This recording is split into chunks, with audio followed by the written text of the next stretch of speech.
कल हम लोगों ने एक श्लोक का व्याख्या श्रवण किया।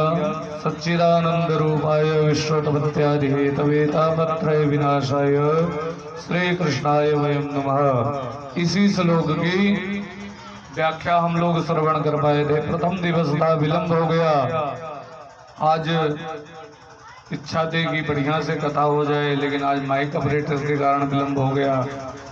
चलो जो कुछ भी समय मिला है, तो सबसे पहले व्यास जी ने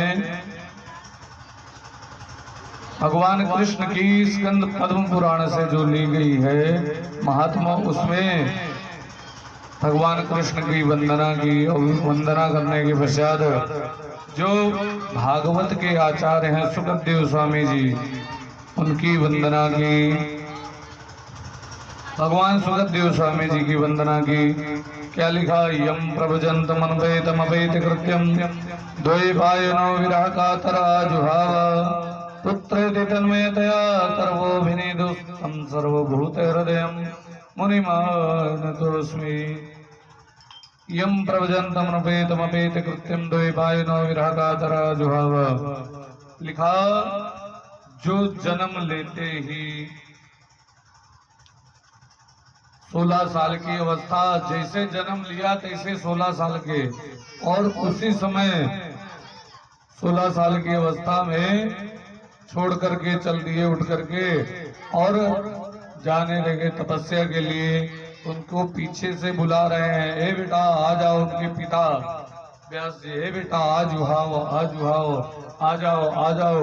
लेकिन वो नहीं सुन रहे हैं। उनकी जगह जो वृक्ष लगे हुए थे, पेड़ लगे हुए थे, उन वृक्षों ने, उन पेड़ों ने उत्तर दिया, हे बाबा, कौन किसका पिता, कौन किसका बेटा, ये पता नहीं कितनी बार आप इसके पिता बने हो, और पता नहीं कितनी बार ये आपका पिता बना है।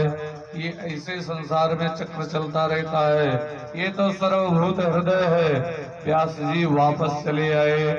वही जैसे किसी से कहा जाए कि फला व्यक्ति को जानते हो, कहेंगे नहीं, लेकिन हुलिया बताई जाती है तो पता लग जाता, हाँ हाँ देखे हैं। तो ऐसे ही नाम तो रखा नहीं था, जैसे जन्म लिया उठ के चल दिए, तो बस हुलिया बता रहे हैं। जन्म लेते ही उठ करके चल दिए, और वृक्षों ने उत्तर दिया, और वो स्वयं कुछ नहीं बोले, मैं बुलाता रहा। व्यास जी, उनके पिता ने ही भागवत की रचना की, तो सुखदेव स्वामी जी की वंदना की। उसके पश्चात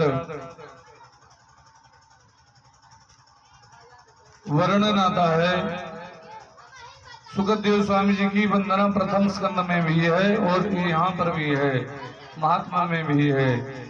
लेकिन वक्ता लोग प्रथम स्कंद में प्रवेश करने के पश्चात ज्यादा भगवान सुखदेव स्वामी जी की जो जन्म लिया है, किस प्रकार से जन्म लिया, इसके बारे में वर्णन करते हैं।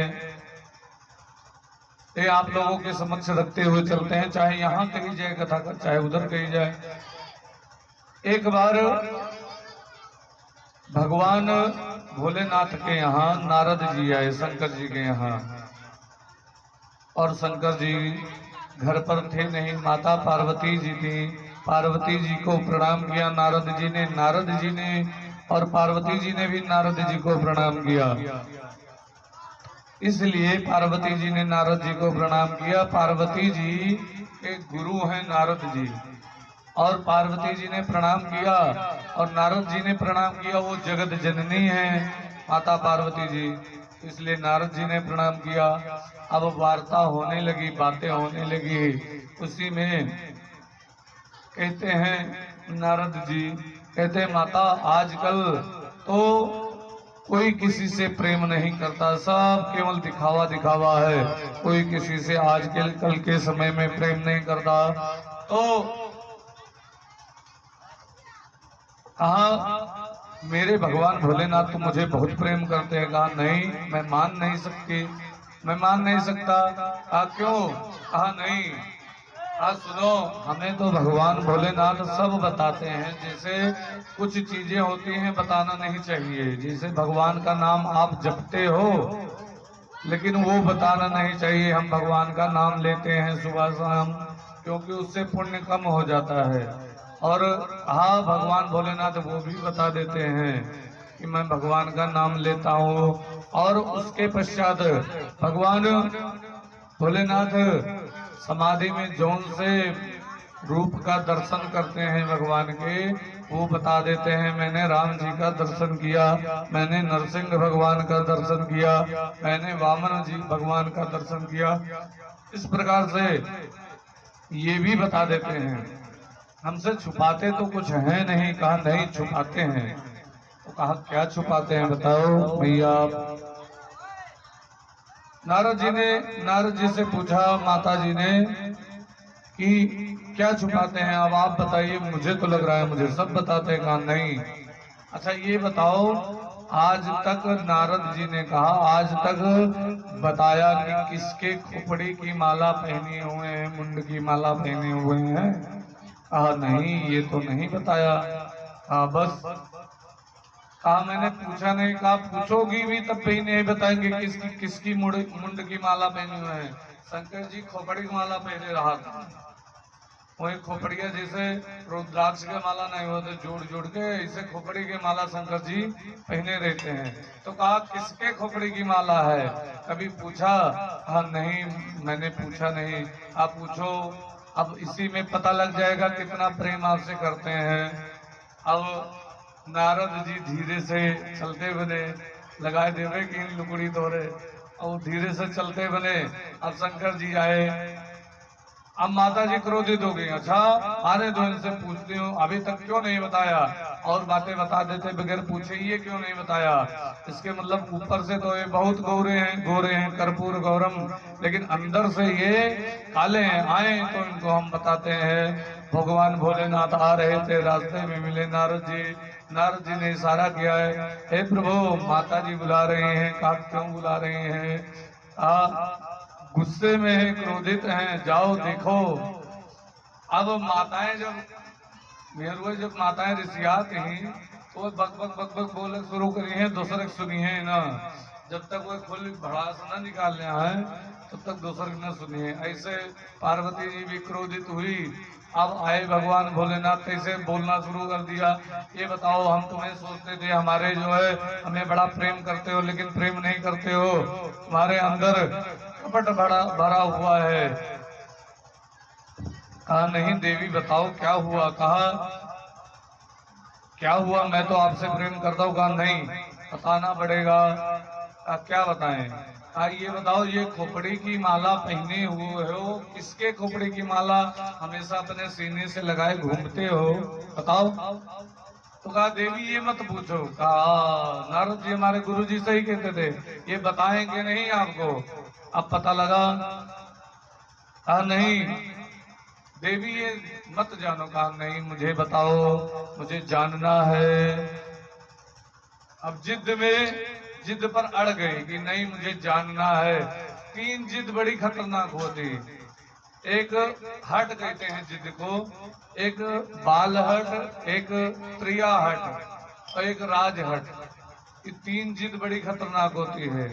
बाल हट, बालक अगर जिद कर ले हमें ये चाहिए, वो चाहिए, रो रो करके घर भर देगा, परेशान कर देगा, लेकिन हर हाल में उसे ला करके देना पड़ेगा वो वस्तु। जैसे साथ में गया बालक बाजार गवा, कौन खिलौना पसंद आएगा लड़किन का, वो नंगाएगा, कोनो लड़के अभी अपने ऊपर होता जस बना ले जाए लड़किन का। अब लड़के वहां नंगाएगे नहीं, हमें ही खिलौना लेगा, वहां रोएगा चिल्लाए बवाल के दिन। हर हाल में वो खिलौना वका लेके दिए पड़ता है पप्पा का, चाहे कर्जा लेके दिए, चाहे उधार लिए, लेकिन वो खिलौना लेके दिए पड़ी। ऐसे स्त्री अगर मेहरुए ऋषि आ जाएंगे हमें ये चाहिए और लायक दियो, चाहे जो भी, नहीं तो हम खा बना बनाए बना नंगाए जाए तो वह करे पड़ता है। और राजहट, अगर राजहट जैसे मोदी रुपया बंद गिन ना, बहुत जगह कूदे, लेकिन का रुपया नोटबंदी कुछ कह पाए नहीं। ऐसे ये तीनों जिद बड़ी खतरनाक होती है। इनमें यहाँ पर किसकी जिद है? त्रियाहट है, अर्थात माता जी की जिद है। हमें बताओ किसका जो है मुंड की माला पहने हुए हो। भगवान भोलेनाथ ने कहा ठीक है ये बता दूंगा, लेकिन इसके बाद मत पूछना और कोई प्रश्न। कहा नहीं पूछूंगी और वो भी बताना पड़ेगा। कहा अच्छा ठीक है। अब कहा ये आपके मुंड की माला है, तुम्हारे खोपड़ी की माला पहने हम। हमारे खोपड़ी पहना, हम तो जिंदे बैठी हैं तो हमारे खोपड़ी की माला कहाँ पहन लो। अतरा चक्कर तुम मरी, और जब तुहार मृत्यु भय तो तुहार मुंड अर्थात तुहार खोपड़ी लेके ओके माला बनाए हम पहन ले। तो कहा अच्छा तो तू कहे नहीं मरे उतरे दिन तक, हम बार बार मरत रहे न, तू कहे नहीं मरे हो। कहीं सुनो हम अमर कथा सुने हन। कहीं अमर कथा कहें हाँ। अब कहीं हमें अमर कथा हम सुनाओ। पार्वती जी जिद के लिए नहीं अमर कथा सुनाओ। अच्छा ठीक है देवी नहीं माना थी तो नहीं, आप जो अगर आपके मन में है तो चलो ठीक है सुना देंगे। अब अमरनाथ की गुफा में भगवान भोलेनाथ माता पार्वती को लेकर के आए और यहाँ पर एक डमरू बजाया। वो डमरू बजा करके जितने पशु पक्षी थे सबको वहां से भगा दिया, कोई नहीं बचा। और यहाँ पर एक घटना और घट जाती है। गोलोक धाम में सुखदेव स्वामी जी खेला करते थे माता राधा रानी की गोद में। एक बार भगवान ने कहा सुखदेव स्वामी से आप चले जाओ पृथ्वी पर और जा करके मेरा प्रचार प्रसार करो मेरे नाम का। हाँ ठीक है मैं चला जाऊंगा। लेकिन नहीं माता कहा क्यों? वहां पर भगवान की माया मुझे पकड़ लेगी, तो इसलिए मैं पृथ्वी धाम पर नहीं जाऊंगा। कहा चिंता मत करो तुम्हें भगवान की माया नहीं पकड़ेगी। कहा क्यों नहीं पकड़ेगी? भगवान ने कहा भगवान से बुलवा दें। तो कहा ठीक है भगवान कन्हैया आए। कहा जाओ पृथ्वी पर मेरा प्रचार प्रसार करो, लेकिन तुम्हें मेरी माया नहीं पकड़ेगी। कहा नहीं प्रभु। कहा तुम्हें वचन दिया मेरी माया तुम्हें परेशान नहीं करेगी। वचन पा करके सुखदेव स्वामी जी पृथ्वी लोक पर आए। अब पृथ्वी लोक पर आकर के वहां पर जो अमरनाथ की गुफा थी, सुग्गी के गर्भ से एक अंडे के रूप में घोंसले में उपस्थित हुए सुखदेव स्वामी जी। अब जब शंकर जी वही अमरनाथ गुफा में गए, रात कथा सुना है पार्वती जी का। अब जैसे डमरू बजाया तो पशु पक्षी जितने थे ये तो भाग गए, लेकिन अंडे रूप में अब अंडा कहाँ भाग करके जाए। अंडे रूप में जो सुखदेव स्वामी जी थे वो वहीं जो है रह गए। अब कथा शुरू हुई तो पहले जैसे अब तो लड़के कहानी वहानी सुनते नहीं, किस्सा कहानी तो हुकारी भरते हैं। हमारे लोगों के बचपन में चल रहा। अब तो मोबाइल के जमाना है का पता नहीं लगा था। तो उस समय शंकर जी आंख बंद करके कथा गाते रहे, आंख बंद करके। अब कोई सो रहा है जग रहा है उनको नहीं मालूम, आंख बंद कर दिए, बढ़िया लीला से ध्यान करके वो कथा कह रहे हैं। हम लोग को भी आंख बंद करके कथा कहने में बड़ा अच्छा लगता है। पता नहीं लगा था कि क्या करता, लेकिन आंख बंद करके कथा नहीं कहना चाहिए। जानते हो क्यों? अब हुआ कथा झोरे आओ इधर सीतापुर अस्पताल में सब सोच रहे हैं तो क्या फायदा। तो ऐसे नहीं, आंख खोल करके। अच्छा कठिन भी है आंख खोल करके कथा कहना। कठिन इसलिए है जैसे कोई सामने दुष्टता कर रहा है, आंख से देख रहे हैं, और हमें दिमाग में ये भी रखना है कि कौन सी कथा चल रही है, वो बोलना भी है देखते हुए। तो ये कठिन है। आंख बंद करके कहना सरल है, आंख बंद के लिए आराम से बोलते जाए, मर्जी कोई सोए मर्जी कोई जागे कोई पता नहीं लगेगा। लेकिन शंकर जी आंख बंद करके मस्ती से कथा कहते थे, और वो ध्यान करके पूरी लीला को देख करके कथा कहते थे। शंकर जी की बात निराली थी, वो मस्ती में उस मस्ती में कथा कहते थे और बैठ करके कथा प्रारंभ कर दिया। अब पार्वती जी कथा सुनने लगी, और कथा कौन सी थी? यही भागवत की कथा, यही अमर कथा है। अब जो है सुनना प्रारंभ कर दिया पार्वती जी ने। अब पार्वती जी हुकारी भरा करें अब शंकर जी कथा सुनाए, पार्वती जी हुकारी भरे, हुकारी भरत भरत गई सोए। अब कथा सुना, एक दिन नहीं कई दिन बीतेगा। अब सुग्गा कहे जो वो अंडा रहा वो अंडा टूट गया, अंडा टूट गया, उसमें से बच्चा बाहर निकल आया और जो शब्द सुन रहा था बस उसके दिमाग में वही बैठ गया। पार्वती बड़ी सुंदर कथा हो रही थी, वो सुन रहा था। अब शंकर जी के मुखारविंद द्वारा कथा सुन रहा है। अब जैसे देखा पार्वती जी कथा सुनते सुनते सो गई, उनको आ गई नींद। अब जैसे नींद आई ऐसे वो सो गई और हुंकारी एक बार नहीं भरी गई। अब सोचा सुग्गे के बच्चे ने कि अगर हुंकारी नहीं भरी तो शंकर जी की आंख खुल जाएगी और ये कथा कर देंगे बंद। कथा बड़ी सुंदर हो रही है, इसीलिए उसने हुंकारी भरना शुरू कर दिया।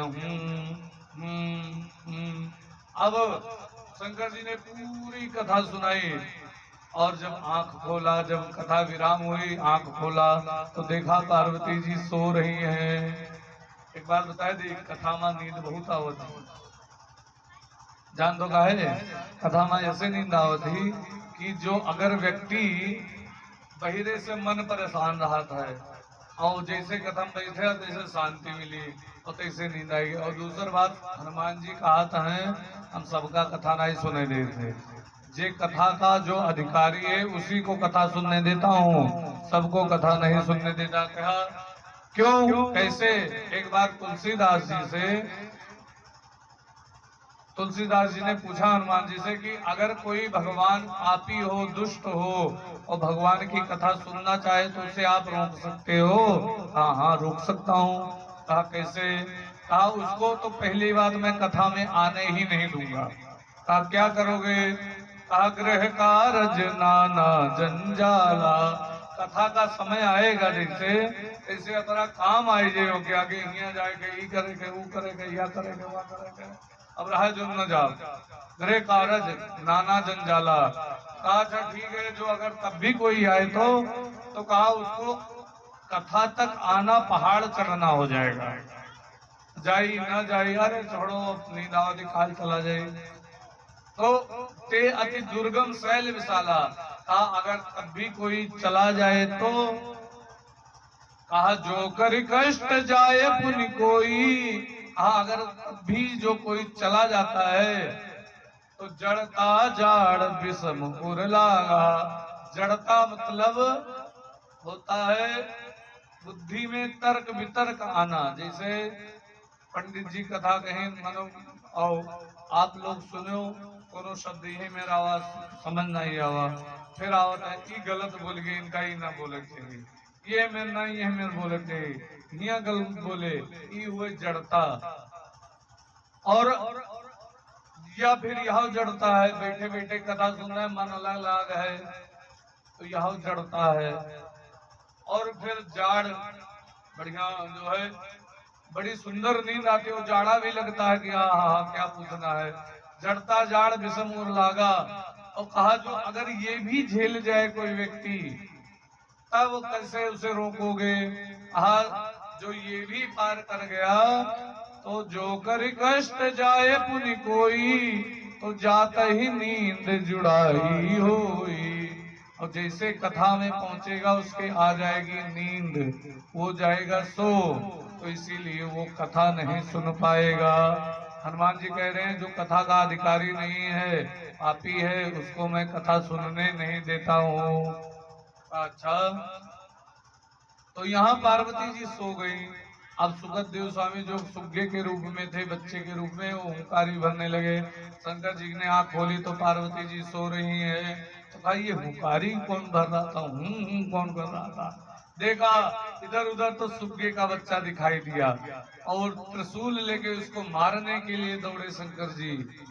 जैसे जो है लीला के लिए, अमर कथा तो सुन ली थी, अमर तो हो गया था, लीला के लिए दौड़े और वो उड़ा और भागा। शंकर जी ने पीछे त्रिशूल छोड़ दिया, वो जा रहा था और भागते भागते व्यास जी की पत्नी महारानी वितिका जो थी, वो उनका नाम था वितिका, वो जमुआई ले रही थी मुंह खोल के। जमुआई नहीं आवती, मुंह खुला था तब, तो जमुआई ले रही थी। जैसे मुंह खुला वो सुग्गे का बच्चा सीधे मुख से आकर के पेट में प्रवेश कर गया और 16 साल तक जन्म नहीं लिया।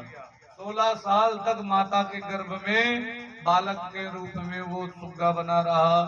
और फिर अंदर से बड़ी सुंदर आवाज है। व्यास जी सोचे हे बालक कोई महापुरुष पल रहा है, भगवान के नाम का ध्वनि और वेद मंत्र की आवाज है। एक दिन व्यास जी ने कहा बेटा बाहर आ जाओ। कहा मैं नहीं आऊंगा। कहा क्यों? कहा भगवान की माया पकड़ लेगी। कहा नहीं, मैं तुम्हें जो है आशीर्वाद देता हूँ, तुम्हें भगवान की माया नहीं पकड़ेगी। कहा ठीक है, आप मुझे रोकोगे तो नहीं? कहा नहीं रोकूंगा। तब जन्म लिया सुखदेव स्वामी जी ने। और जैसे जन्म लिया, लंबा लंबा बाल, और जैसे जन्म लिया उठ करके सीधे चल दिए। और वही देखा था इतना ही। और व्यास जी पीछे से बुला रहे हैं बेटा आ जाओ आ जाओ, आज आओ आज आओ। उसी के उत्तर में जितने पेड़ लगे हुए थे, पेड़ों ने कहा बाबा कौन किसका बेटा कौन किसका बाप, पता नहीं कितनी बार आप इसके बाप बने हो, पता नहीं कितनी बार ये आपका बाप बना है। ये संसार में चक्र चलता रहता है। ये सर्वभूत हृदय है, सबके अंदर रहने वाला है, इसे जाने दो। और वो जो है नहीं रुके। व्यास जी इस प्रकार सुखदेव स्वामी जी तपस्या के लिए चले गए। इस प्रकार यही देखा था, इतना ही वर्णन किया व्यास जी ने। और उसके पश्चात आती है कथा। एक अपने यहाँ सीतापुर है, सीतापुर में नैमिषारण्य तीर्थ है। नैमिषारण्य तीर्थ में 88,000 ऋषि रहते थे। एक दो ऋषि नहीं, 88,000 ऋषि। और उनका काम था केवल कथा कहना और कथा सुनना। सवेरे उठ के दतुईन मंजन इत्यादि करके और स्नान करके कथा में लग जाते थे, भोजन इत्यादि ग्रहण करके पूरा दिन कथा चलती थी। शाम को फिर भोजन ग्रहण किया, उसके बाद जो है आराम करते थे। उनका काम यही था कथा सुनना और सुनाना। एक व्यक्ति जो है एक पुराण की कथा जैसे विराम हो, दूसरे पुराण की कथा शुरू हो जाए, दूसरे की विराम हो, तीसरे की विराम हो, चौथे की। ये 88,000 ऋषि निरंतर कथा सुनते रहते थे।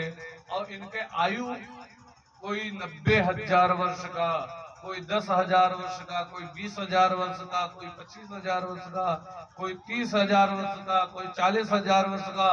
इसी प्रकार से 1,000 वर्ष से ऊपर सबके आयु रही जितने ऋषि थे।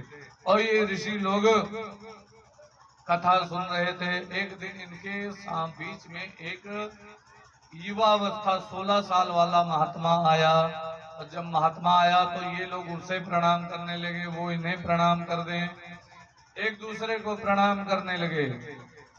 तो वो महात्मा रोके, हमें आप प्रणाम मत करो। आप क्यों?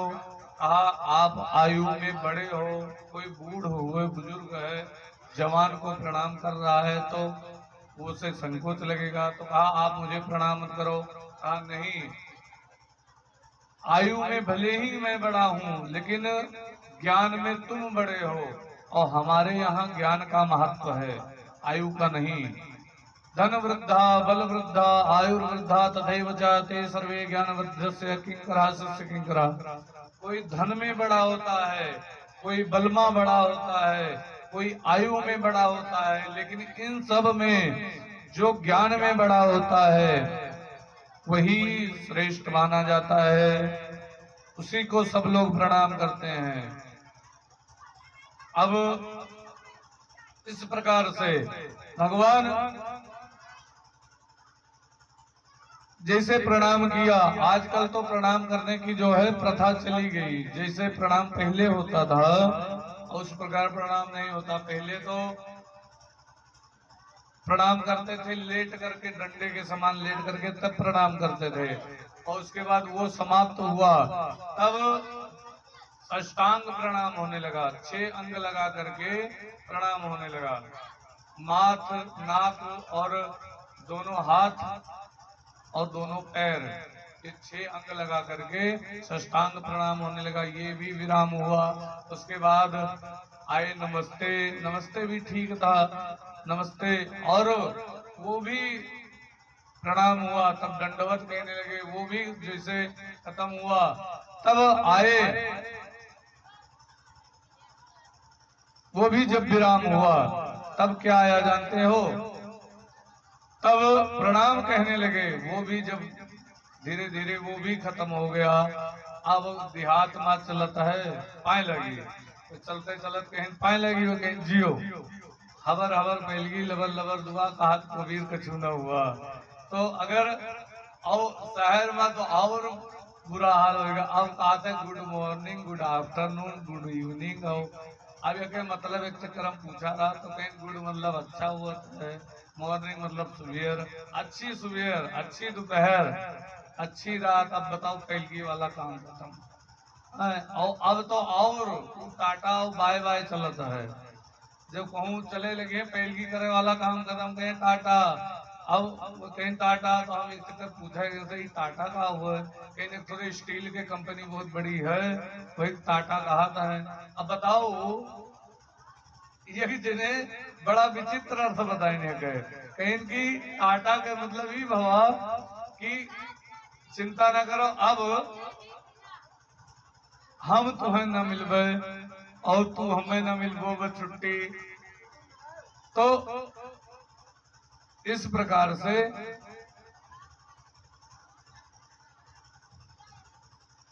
से अनेक प्रकार का अब अलग अलग जो है, अलग अलग तरह से प्रणाम करने की प्रथा हो गई।